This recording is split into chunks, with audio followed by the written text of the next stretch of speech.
A graça e paz, irmãos. Amém. Deixa eu só me justificar, minha garganta não está bem. Foi 2 semanas bastante crítica. Peguei essa virose, e ainda trabalhando, usando tinta, produto da minha lavanderia. Então foi 2 semanas bem complicado. Mas estou sob efeito de remédio. Foi uma semana, muita febre, muita fraqueza, mas não tem como parar, como bom brasileiro, tem que levantar cedo e a luta. Não sou só eu, mas todos nós fazemos isso, é o nosso dia a dia. Mas hoje eu tive de repouso o dia todo, tomando remédio, para poder transmitir a mensagem do Senhor à igreja nessa noite. Então, os irmãos contam com a compreensão, mas no decorrer da mensagem as cordas vocais vão aquecendo e vão melhorar e Deus vai nos abençoar de maneira poderosa. Amém? Eu convido a igreja a abrir suas Bíblias no livro de 1 Pedro, capítulo 4, versículo 17. 1 Pedro já está lá no finalzinho da sua Bíblia, Novo Testamento, já próximo do livro de Apocalipse. Se a gente tivesse combinado, não tinha dado tão certo.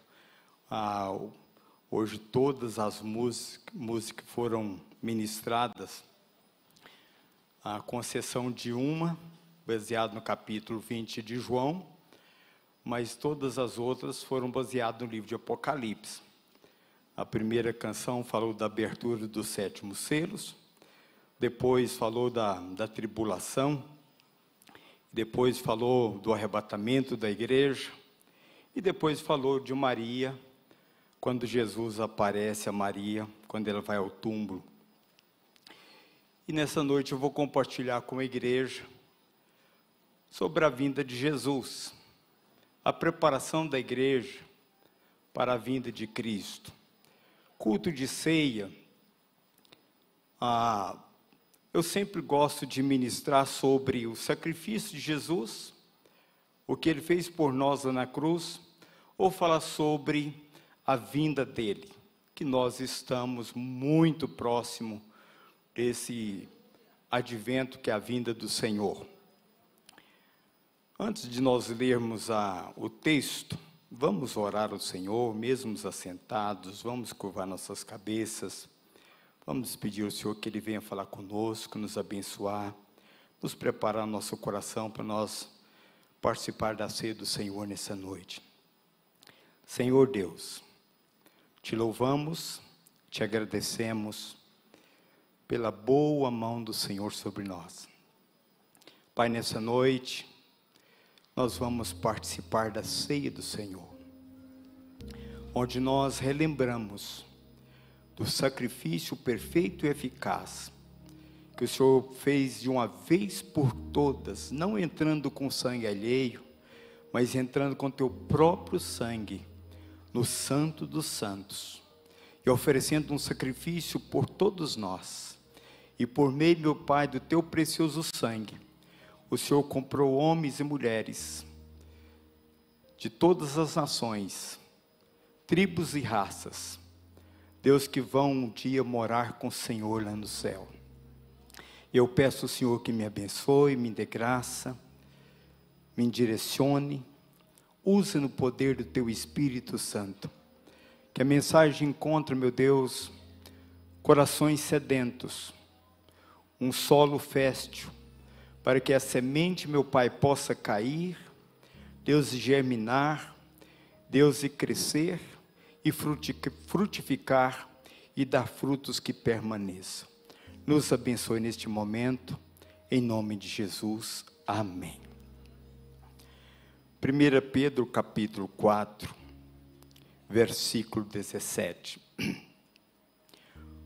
Porque a ocasião de começar o juízo pela casa de Deus é chegado. Ora, se primeiro vem por nós, qual será o fim daqueles que não obedece o Evangelho de Deus. Mais uma vez. Porque a ocasião de começar o juízo pela casa de Deus é chegado. Ora, se primeiro vem por nós, qual será o fim daqueles que não obedecem ao Evangelho de Deus? O apóstolo Pedro, no século I, ele, já com a visão da vinda de Cristo, já com o entendimento, porque todos os apóstolos, nos dias após o arrebatamento, após Jesus voltar aos céus, antes da subida dele, eles perguntaram para o Senhor: Senhor, será este o tempo em que restaura o reino de Israel? E Jesus respondeu para eles: essas coisas não é de competência para vocês, mas Deus reservou para sua exclusiva autoridade. Porque eles aguardavam, eles esperavam, após Jesus ter subido aos céus, que naqueles dias Jesus voltava. No entanto, eles pensaram: vamos alcançar Jerusalém, vamos pregar o Evangelho, vamos alcançar todos os moradores de Jerusalém, então Jesus volta. Mas só porque eles não tinham ainda o entendimento, por mais que Jesus, na grande comissão, orientou que eles fossem a todas as nações e pregassem o Evangelho. E quando o Evangelho fosse pregado a todas as nações, então viria o fim. Mas aquele desejo enorme, que Jesus voltasse e buscasse eles rapidamente, pois pudesse estar com Cristo morando nos céus, então eles aguardavam que Jesus voltava naqueles dias. E quando Pedro, então, prega o Evangelho, pastoreia algumas igrejas, como Jerusalém, como a igreja de Éfeso, ele também foi pastor em Éfeso. Ele escreve então essa carta, porque a ocasião de começar o juízo pela casa de Deus é chegado. Então ele aguardava e ele via que a igreja passava por um juízo de Deus. A Bíblia fala de alguns juízes. Eu já ministrei uma mensagem falando a respeito dos juízos de Deus. Mas aqui, meus irmãos, a igreja, desde a igreja primitiva, a igreja do primeiro século, ela sempre passou por um processo de purificação. Quando você estuda a história da igreja, no decorrer dos séculos, esses já 2000 anos de história da igreja, então você vai ver, vai perceber que Deus sempre trabalhou santificando a sua igreja. Quando Pedro fala sobre isso, o juízo começa pela casa de Deus, a expressão casa de Deus refere-se à comunidade de cristãos, à igreja. Quando você fala a casa de Deus, essa expressão refere-se à comunidade de cristãos, que somos nós, que é a casa de Deus. O propósito do juízo. Qual é o propósito, meus irmãos? Todo juízo tem um propósito. O juízo sobre o povo de Deus não é para destruição, mas para a purificação e a preparação para a eternidade com Ele. Amém? O propósito do juízo de Deus não é para destruição, mas sim para santificação, para viver uma eternidade com Cristo. Nós vivemos hoje, pela os estudos escatológicos, principalmente o livro de Apocalipse, nenhum de nós temos dúvida que vivemos um período de Laodiceia.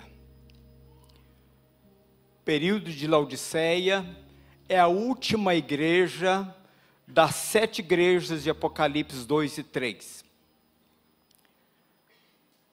A igreja, meus irmãos, que Jesus está batendo na porta dessa igreja. Eis que estou à porta e bato. Se alguém ouvir a minha voz e abrir a porta, eu entrarei em sua casa, cearei com ele e ele comigo. Então Jesus, ele busca ter essa comunhão, essa intimidade com a igreja. Ele busca ter um relacionamento próximo, íntimo com cada um de nós. Veja bem, meus irmãos, ele bate a porta. Se alguém ouvir e abrir a porta, ele entra. Aí se torna algo individual, entrarei em sua casa, cearei com ele. A ceia, meus irmãos, fala da última refeição do dia. É quando Jesus entra na nossa casa e senta conosco para poder ter a última refeição do dia, a ceia. Isso fala, meus irmãos, de aproximação. Você só convida uma pessoa para poder ir à sua casa, para poder sentar na sua mesa, fazer uma refeição com você, quando você tem a proximidade com essa pessoa, quando você tem relacionamento próximo com essa pessoa. Então é isso que Jesus busca com a sua igreja. Então, o propósito do juízo, meus irmãos, não é para poder trazer uma destruição, mas sim trazer uma purificação. E quando Paulo escreve à igreja em Éfeso, capítulo 5, lá no final já do capítulo, ele fala, tendo lavado por meio da água, que é a tua palavra, para purificar a tua igreja e apresentar sem mácula, sem ruga, porém santa e preciosa. Então Deus trabalha, meus irmãos, purificando a sua igreja. E como purificar, meus irmãos? Por meio da palavra, por meio da oração. A palavra do Senhor, a oração que nós buscamos do Senhor, fazemos ao Senhor, traz purificação à nossa vida. Então, como, pastor, eu me purificar? Às vezes, muitos aqui estão passando por um juízo do Senhor. Muitos de nós, há momentos que passamos pelo juízo de Deus. Não traz a destruição, mas traz a purificação. Talvez você olhe a sua vida hoje e fale assim, olha, como a minha vida foi transformada. Como estou passando por um processo de purificação. Como estou passando por um processo de santificação. Quando você converte, no ato da sua conversão, você é justificado. Mas a santificação e a purificação é um processo na nossa vida. É um processo. Talvez, dias atrás, você olhava para você e falava assim, olha, eu estava mais santo, eu estava mais santificado, eu estava mais purificado, mas eu dei brecha. Eu dei brecha, o pecado me contaminou e ainda não resolvi. Aí você entra no juízo de Deus, porque Deus quer te purificar, porque Ele quer te lavar, e no arrebatamento da igreja, Ele quer levar você purificado, santificado, para viver uma eternidade com Ele. Amém? A importância do julgamento. O julgamento, mesmo que comece pelo povo de Deus, demonstra a justiça e a santidade de Deus, e servir como um incentivo para que todos busquem a reconciliação com Ele através de Jesus Cristo. O julgamento, mesmo que começa pelo povo de Deus, pela igreja, pela comunidade cristã, a justiça e a santificação de Deus, e serve como um incentivo para que todos busquem a reconciliação com Ele através de Jesus Cristo. Então veja bem, meus irmãos, a importância do julgamento que Pedro, preocupado com a igreja, quando ele fala, é tempo e o juízo começa pela casa de Deus. Mas há uma pergunta de Pedro a respeito dos que não obedecem o Evangelho. A pergunta retórica de Pedro: qual será o fim daqueles que são desobedientes ao Evangelho? Serve como um alerta para aqueles que rejeitam a mensagem de Cristo e vivem em desobediência. Então Pedro, ele mostra que o juízo começa pela casa de Deus, mas também ele está preocupado com aqueles que não obedecem o Evangelho. E esse juízo traz um alerta para todos aqueles que rejeitam uma mensagem e vivem em desobediência. Paulo, escrevendo aos Efésios, lá no capítulo 2, ele fala a respeito daqueles que não obedecem o Evangelho. Queridos, tem muitas pessoas que aceitam Cristo, mas fica na conversão e não desenvolve a salvação, não busca obedecer o Evangelho de Cristo. Nós precisamos, irmãos, de ler a palavra, observar a palavra e obedecer a palavra de Deus constantemente. A leitura da palavra, a reflexão que você faz na palavra, é você analisar a sua vida e falar assim: olha, o que precisa de mudança, o que eu preciso fazer para me poder viver essa palavra. Deus me dá graça, me dá força, me dá entendimento para que eu possa ser obediente. Jesus é o nosso maior exemplo. Filipenses capítulo 5, a partir do versículo 2, lá fala, meus irmãos, que ele foi obediente até a morte e morte de cruz. Ele foi obediente. Jesus, meus irmãos, obedeceu em tudo a palavra de Deus. Nenhum homem viveu, meus irmãos, toda a lei. A lei são 613 pontos, 300 e poucos a favor e 200 e poucos contra nós. Então nenhuma pessoa viveu a lei, mas Jesus, ele viveu a lei. Ele nunca falhou em nenhum item, nenhum preceito da lei. Ele foi obediente, a ponto de obedecer indo para a cruz. Aquele texto lá de João 21, quando Jesus disse: a minha alma está angustiada, a minha alma está aflita. Ele faz a oração: Pai, se possível for, passe de mim este cálice. Mas todavia, não faça a minha vontade, faça a tua vontade. Ali ele estava, meus irmãos, obedecendo o envio dele, que Deus enviou para vir aqui à terra, para morrer por nós, dar a vida por nós. Foi por amor e por obediência. Aqui, na visão de Pedro, como que Paulo recebeu e ouviu a mensagem de Deus, escreveu a respeito da vinda de Cristo? João. A volta de Cristo Jesus na visão de João.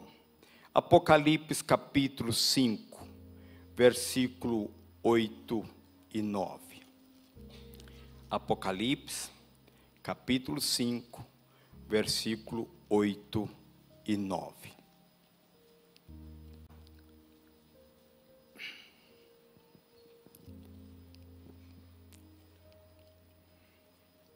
E quando tomou o livro, os 4 seres viventes e os 24 anciãos prostraram-se diante do Cordeiro, tendo cada um deles uma harpa e taças de ouro cheias de incenso, que são as orações dos santos. Entoava novo cântico, dizendo: digno és de tomar o livro e de abrir os selos, porque foste morto, e com teu sangue compraste para Deus os que procedem de toda tribo, língua, povo e nação. E para o nosso Deus os constituíste reino e sacerdotes, e reinarão sobre a terra. Amém? Aqui, meus irmãos, é João, o apóstolo João. Quando ele foi arrebatado, ele estava na ilha de Pátimo. A ilha de Pátimo era uma ilha do Império Romano, aonde eles encaminhavam os prisioneiros. E João já idoso, o único que não morreu, que não foi martirizado, que morreu de morte natural, já idoso, já com os dias avançados. Quando conduzido para a ilha de Patmos, talvez pensando que não tinha mais o que fazer, ali esperar a morte. Então agora ele recebe, meus irmãos, ele é arrebatado no dia do Senhor, ele recebe todo o livro do Apocalipse, e ele escreve todo este livro. E quando chega, meus irmãos, aqui no capítulo 5, então ele tem uma visão da igreja já arrebatada. Jesus antecipa para João todos aqueles que foram arrebatados e que já estavam na presença de Deus. Lógico, meus irmãos, que a igreja permanece, nós estamos aqui, mas aqui, meus irmãos, é algo futuro. Apocalipse, capítulo 1, fala da revelação de Jesus Cristo, mostra Jesus glorificado. Capítulo 2, capítulo 3, mostra a história da igreja, que nós estamos vivendo esse período histórico da igreja. Como eu mencionei, vivemos a última igreja da história, a igreja de Laodiceia. Capítulo 4, fala do arrebatamento da igreja.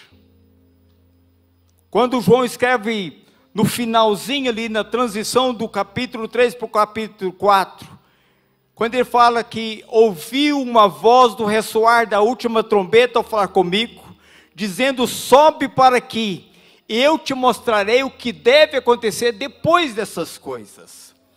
Então, quando chega o capítulo 5, aqui no capítulo 5, meus irmãos, eu chamo esse capítulo a visão do livro selado com os 7 selos, que foi a primeira canção que foi ministrada nessa noite. Eu falo aqui, meus irmãos, capítulo 5 é a tomada de posse do reino de Deus. Jesus prepara essa terra, Jesus prepara o ambiente para ele poder voltar, para poder reinar, e reinar, meus irmãos, um reino de justiça. Um reino de justiça. Mas aqui, João então tem a visão de um livro selado, que é a abertura dos selos, que começa no capítulo 6. Mas ele tem a visão, meus irmãos, aqui. E quando tomou o livro, os 4 seres viventes, os 24 anciãos, prostraram-se diante do Cordeiro, tendo cada um deles uma harpa e taças de ouro cheias de incenso, que são as orações dos santos. E entoava um novo canto, dizendo: digno és de tomar o livro e de abrir os selos, porque foste morto, e compraste para Deus homens que procedem de toda tribo, língua, povo e nação. Você faz parte desse povo. Amém? Você foi comprado com precioso sangue de Jesus Cristo. Foi como Pedro escreve, não foi com prata, não foi com ouro, não foi com sangue de bode ou de touro, mas com precioso sangue de Cristo Jesus. Amém? Então, sobre você, há vestiduras brancas, e elas foram alvejadas no sangue do Cordeiro. Você está purificado, você está justificado, e você está santificado por meio do sangue de Cristo Jesus. Amém?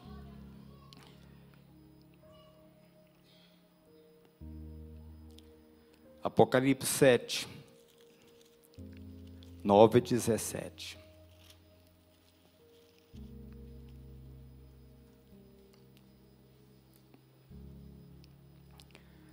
Depois dessas coisas, vi, eis grande multidão, que ninguém podia enumerar, de todas as nações, tribos, povos e línguas, em pé diante do trono, diante do Cordeiro, vestido com vestiduras brancas e com palmas nas mãos.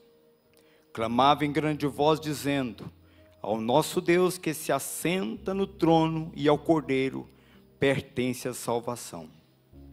Todos os anjos estavam de pé, rodeados do trono, e os anciãos e os 4 seres viventes, ante o trono, se prostraram sobre o seu rosto e adoraram a Deus, dizendo: amém.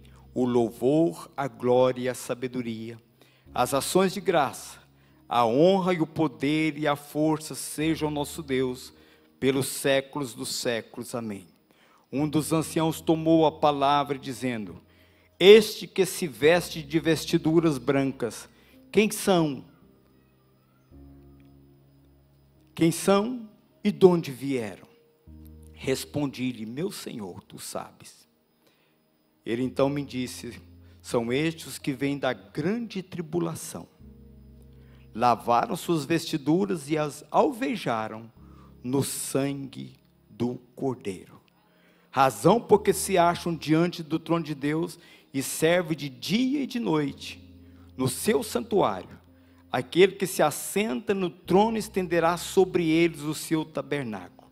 Jamais terão fome, nunca mais terão sede. Não cairá sobre eles o sol, nem o ardor algum.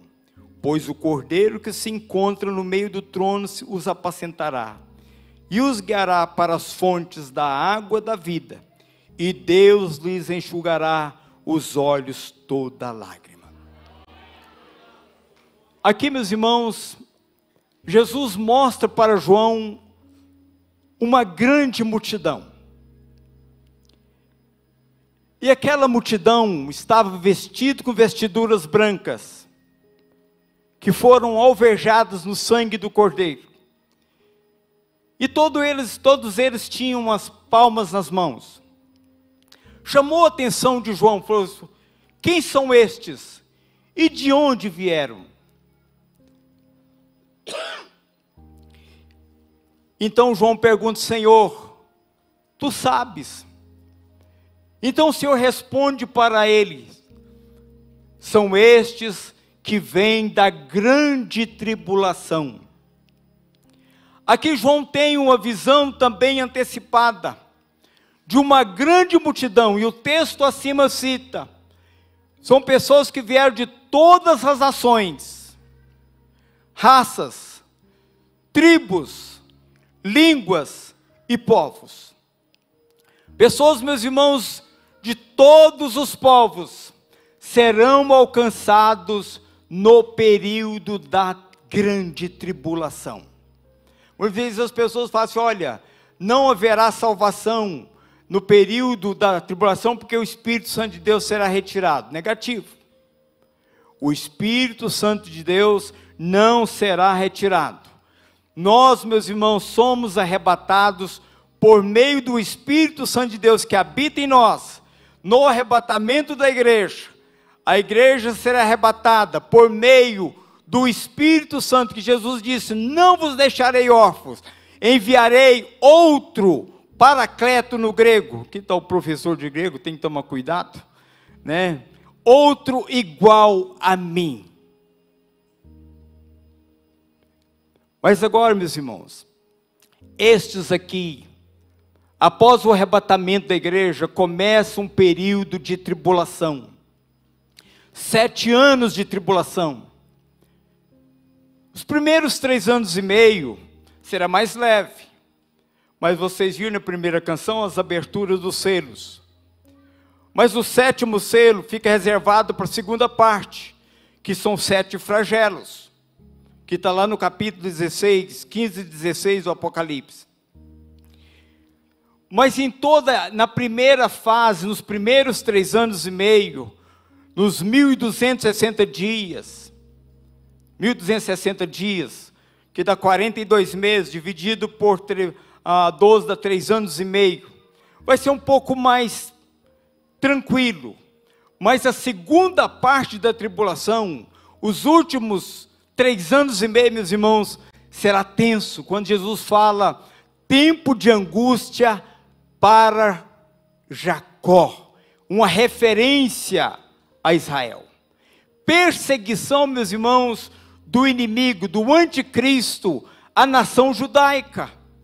Os irmãos têm acompanhado, aí há 2 meses atrás, os ataques do Irã sobre Israel, o ódio que o Irã tem sobre Israel. Infelizmente, né, o nosso governo brasileiro tem agido também de forma crítica com Israel, não reconhecendo o Holocausto, e tantas outras coisas que têm acontecido, e outras nações também odiando. Até pouco tempo, meus irmãos, tinha 2 nações que não tinham odiado Israel, Estados Unidos e Brasil. Brasil, no retorno, quando Israel volta a ser nação, o presidente da ONU era um brasileiro, ele foi crucial com seu voto, quando votou a favor de Israel voltar a ser nação, que cumpre a profecia de Jeremias. Pode, por um acaso, uma nação nascer em um só dia. Então, dia 14 de março de 1948, Israel volta a ser uma nação. E aqui, esse grupo de pessoas é que vão aceitar Jesus no período da tribulação. No capítulo 7 do Apocalipse mostra 144 mil, 12 mil de cada tribo de Israel, que vão pregar o evangelho, meus irmãos, nas mesmas características do apóstolo Paulo, quando Paulo pregou. Então, só para vocês terem uma noção, Paulo, depois de Jesus, meus irmãos, foi um dos maiores missionários que já pisou nessa terra, foi o apóstolo Paulo. Pregou o evangelho, tempo e fora de tempo, numa unção, numa autoridade jamais vista. Então, Deus vai levantar 144 mil judeus que vão pregar o evangelho no período da tribulação, e todos eles serão martirizados por causa do evangelho. Todos eles serão martirizados por causa da pregação do evangelho. Eles foram mortos por causa do testemunho da palavra. E veja bem, você que está aqui nessa noite, que ainda não tomou a decisão de caminhar com Cristo Jesus, de obedecer o evangelho,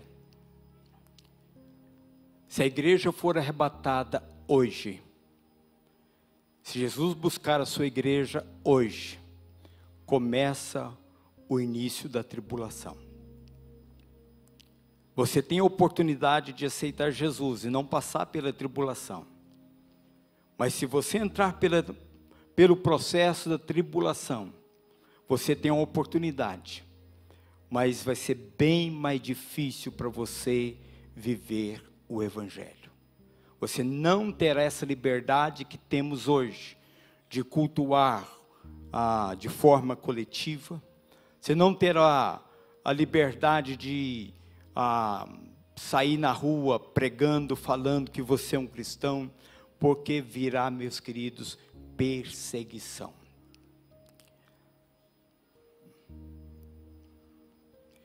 Finalizando com a visão de João, Apocalipse 21, do 21 até o 17, até o 27. As 12 portas são 12 pérolas. Está falando, meus irmãos, da cidade de Jerusalém, da Nova Jerusalém, aonde eu e você vamos morar. Amém? Há um lugar, meus irmãos. Quando Jesus, lá em João 14, não turbe os vossos corações, credes em Deus e credes também em mim. Na casa de meu pai há muitas moradas. Se não fosse assim, eu vos teria dito: vou preparar lugar. E quando for, voltarei e levarei para mim mesmo, para que onde eu estiver, estejais vós também. Então, queridos, há 2000 anos, Jesus foi preparar, meus irmãos, um lugar. E João teve a visão da cidade de Jerusalém. João teve a visão, o entendimento, uma revelação, como é essa cidade. Então ele escreve aqui, no capítulo 21, versículo 21 a seguir: as 12 portas são 12 pérolas, e cada uma dessas portas é uma só pérola. A praça da cidade é de ouro puro, como vidro transparente. Nela não vi santuário, porque o seu santuário é o Senhor, o Deus Todo-Poderoso e o Cordeiro. Amém? Meus irmãos, isso aqui, a nossa mente não consegue imaginar isso. Isso aqui é tão profundo. Revelação, meus irmãos, tão grandiosa. Você pensar, o santuário é o próprio Senhor e Jesus Cristo. A cidade não precisa nem do sol, nem da lua, para lhe darem claridade, pois a glória de Deus a iluminou, e o Cordeiro é a sua lâmpada. Eu fico imaginando, meus irmãos, quando Jesus aparece para Paulo, foi mais forte do que o clarão do sol no meio-dia. Por isso que a Bíblia fala, meus irmãos, que carne e sangue não herda o reino de Deus. Nós, quando formos arrebatados, recebemos um corpo, meus irmãos, como o corpo de Jesus, o corpo ressurreto, o corpo glorificado. Porque, meus irmãos, com esses corpo aqui, jamais vamos conseguir, meus irmãos, visualizar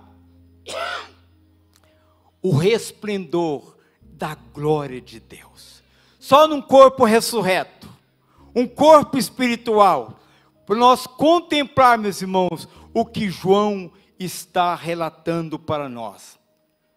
Veja bem, a cidade não precisa nem do sol, nem da lua, nem para lhe darem claridade, pois a glória de Deus a iluminou, e o Cordeiro é a sua lâmpada. As nações andarão mediante a sua luz, e os reis da terra lhe trazem a sua glória.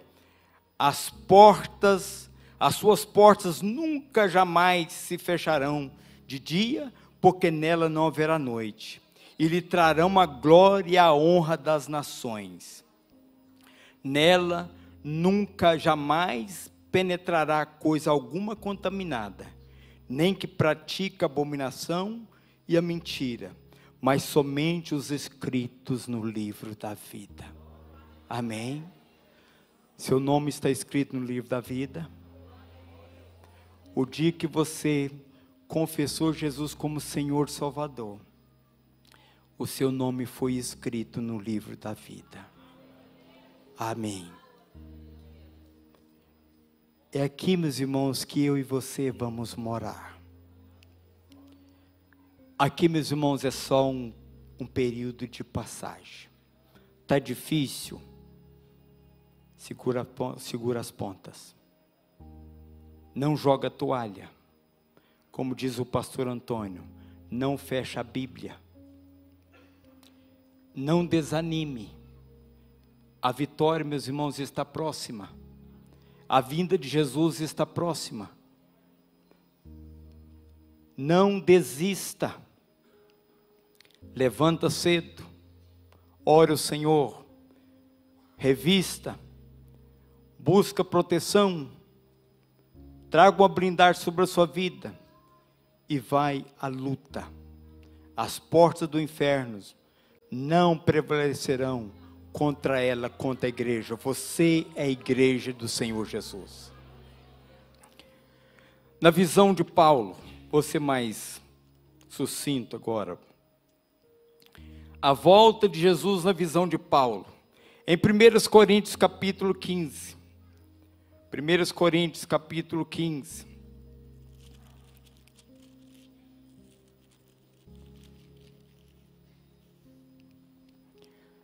Versículo 50. Eu costumo, meus irmãos, dizer que Paulo, a visão do arrebatamento da igreja, ela foi vindo de maneira progressiva para ele. Da medida que Deus foi revelando, ele escreveu a boa parte do Novo Testamento, ele escreveu dos 27 livros, ele escreveu 16, entre cartas pastorais, epístolas e cartas às igrejas, ele escreveu 16. Então, Paulo falou muito a respeito, meus irmãos, do arrebatamento da igreja. Paulo teve uma visão muito ampla a respeito da vinda de Cristo, mas de maneira que ele foi recebendo a revelação, ele foi, meus irmãos, escrevendo às igrejas. Eu vou citar aqui Coríntios e citar a 1ª e 2ª Tessalonicenses, para nós finalizarmos. Aqui, quando ele escreve aos Coríntios, ele diz o seguinte: isto afirmo, irmãos, que carne e sangue não pode herdar o reino de Deus, nem a corrupção herdar a incorrupção. Está falando do nosso corpo, esse corpo natural que estamos nele. Eis que vos digo um mistério: nem todos dormiremos, mas transformados seremos todos. Aqui na visão de Paulo, meus irmãos, Jesus voltava e encontrava ele com vida. Ele aguardava ser arrebatado com vida. Ele não tinha o entendimento ainda de algumas coisas que estão acontecendo nos nossos dias. No momento, no abrir e fechar de olhos, ao ressoar da última trombeta, a trombeta soará, os mortos ressuscitarão incorruptíveis, e nós seremos transformados. Aqui, meus irmãos, Paulo está falando de todos aqueles que morreram em Cristo Jesus. Desde o primeiro cristão, que morreu, que confessou Cristo Jesus como Senhor e Salvador, vai ser arrebatado primeiro, num abrir e fechar de olhos, meus irmãos, fração de segundo, a trombeta soará, os mortos em Cristo ressuscitarão primeiro, depois nós, ele inclui ele, depois nós que estamos vivos, seremos transformados. Qual é a transformação, meus irmãos? Esse corpo aqui, que é corruptível, passa pela incorruptibilidade. Esse corpo que é mortal, passa pela imortalidade. E vamos ser arrebatados. Durante 7 anos, estaremos, irmãos, na presença de Deus, durante o período da tribulação aqui na terra. Porque a igreja não passa pelo juízo do Apocalipse. A igreja é arrebatada. Lá no livro de Apocalipse 2:10, eu te livrarei da hora, no grego essa palavra dá é ek, te livrarei da hora da provação que há de vir sobre o mundo inteiro. Por que, meus irmãos, que nós não passamos pelo juízo? Porque Jesus lá no Calvário, ele foi julgado e condenado pelo nosso pecado. Quando Isaías escreve 53, quando ele fala que ele tomou sobre si todas as nossas dores, e o castigo que nos traz a paz estava sobre ele. Então Jesus, meus irmãos, ele assumiu. Quando Isaías escrevendo esse texto, ele fala, olhando para ele, não havia nenhuma beleza que nos atraísse. Nenhuma beleza. Jesus, meus irmãos, ficou irreconhecível, transfigurado. Perdeu, meus irmãos, todo o seu sangue. Foi coroado. Quando estava lá na cruz, foi transpassado por uma lance, atingindo o miocárdio do seu coração. Não tendo mais sangue, correu água. Então Jesus assumiu a sua condenação. Quando Paulo escreve, não há nenhuma condenação para aqueles que estão em Cristo Jesus. Você está em Cristo, você não sofre o juízo de Deus. Você passa pelo juízo que eu falei sobre de Pedro, quando ele escreve, o juízo começa pela casa de Deus. O juízo da santificação, da purificação. Mas aqui, meus irmãos, Paulo escrevendo, então, porque é necessário que este corpo corruptível se revista da incorruptibilidade. O que é mortal se revista da imortalidade.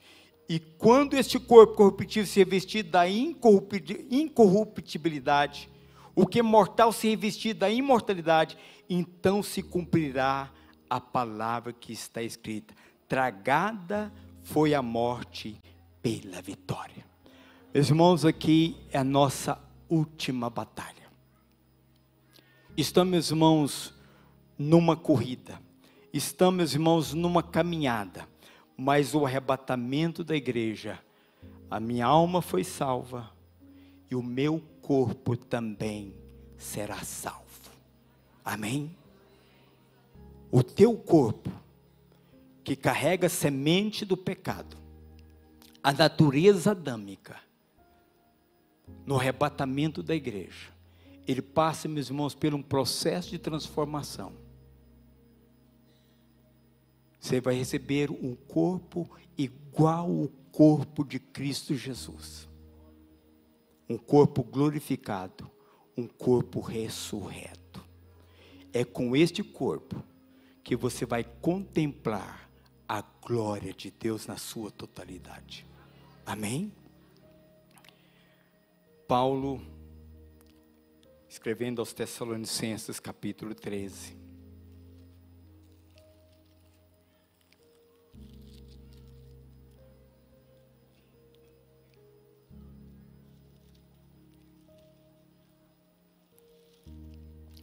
Eu fiz a anotação errada aqui, porque Tessalonicenses não tem capítulo 13.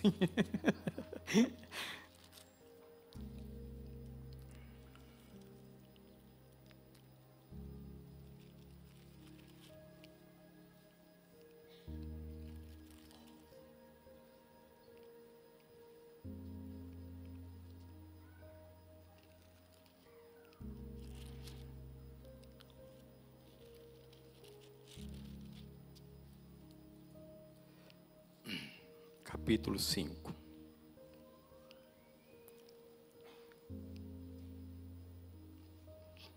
Aqui, meus irmãos, Paulo, a visão da vinda de Jesus já amplia. Ele já tem um entendimento mais progressivo, mais revelação. E ele compartilha com os irmãos de Tessalônica. Irmãos, capítulo 4. Versículo 13. Não queremos, porém, irmãos, que sejais ignorantes com respeito aos que dormem, os que já morreram em Cristo Jesus, que está falando. Para que não vos entristecerdes como os demais, que não têm esperança.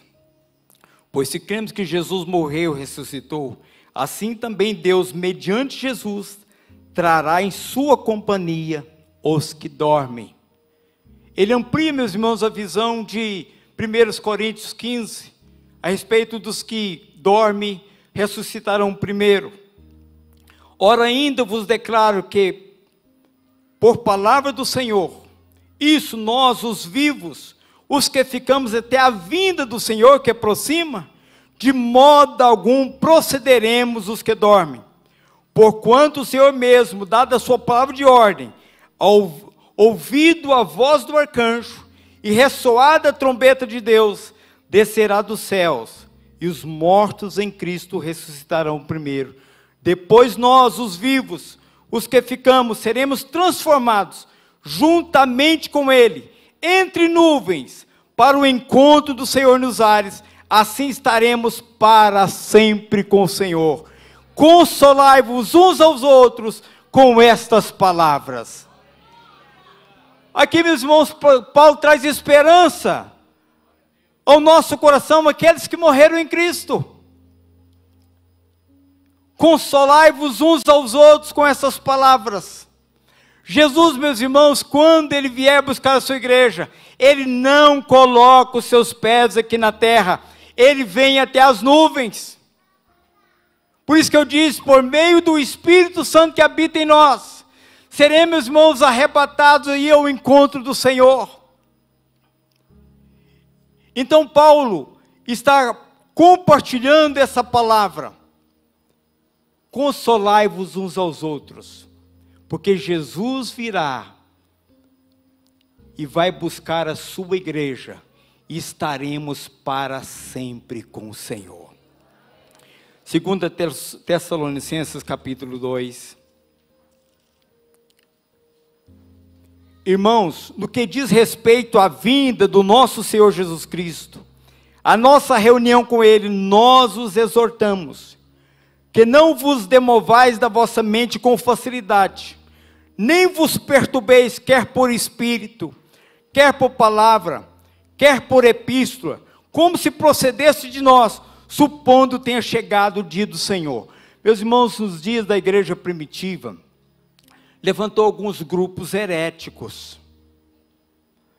trazendo uma mensagem às igrejas, às pessoas, dizendo que Jesus tinha voltado, tirando a esperança do coração da igreja. Muitas das vezes as pessoas ficam desacreditadas a respeito do arrebatamento da igreja. Eu tenho 40 anos que eu espero a vinda de Cristo. E como um estudioso da escatologia,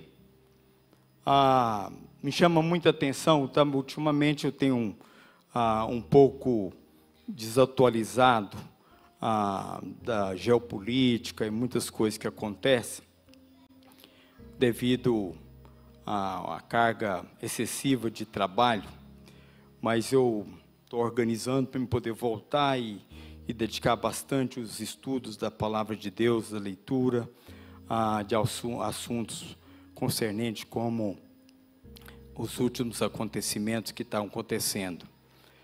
Então, Paulo alerta, meus irmãos, e é um alerta para nós também, veja bem. Não vos demovais da vossa mente com facilidade. Não deixa roubar a esperança, a fé, a confiança da vinda de Cristo. Espera ela todos os dias. Todos os dias. Aguarde a vinda do Senhor.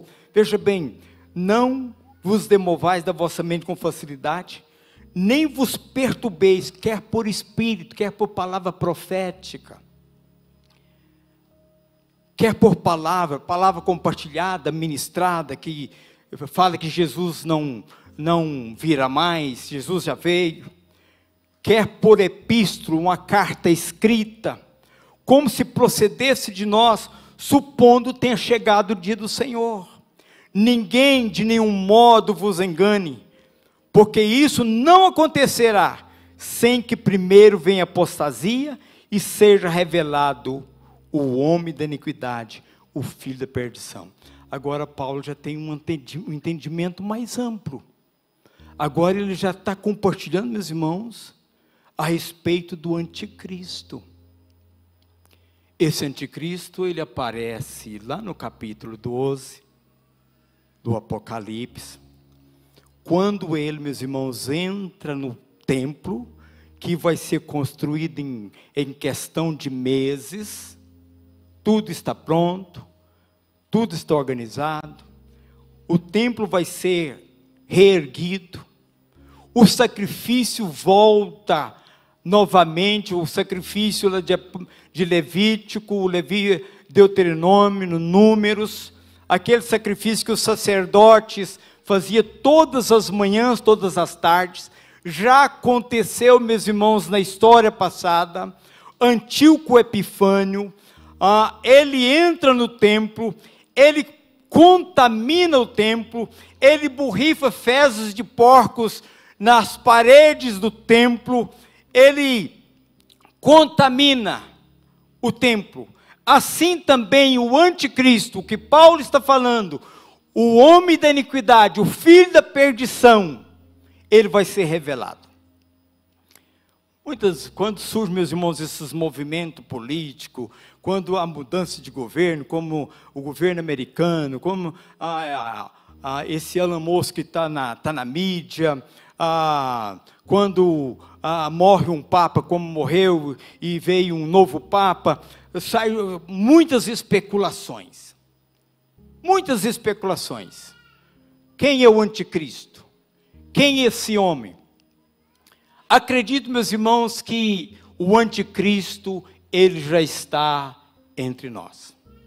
Acredito que o anticristo será um judeu. Por que ele será um judeu? Porque ele fará firme aliança com muitos por uma semana.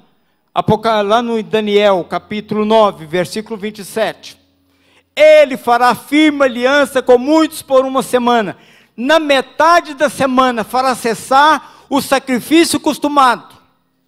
E sobre a asa das abominações virá o assolador, que se derrama sobre ele.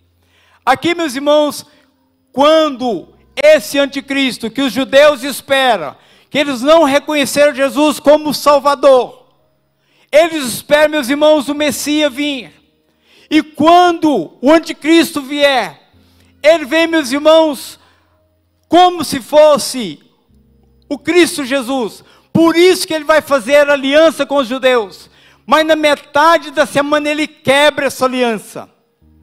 E vem a perseguição sobre os judeus. Por isso que Jesus disse, meus irmãos, tempo de angústia para Raquel.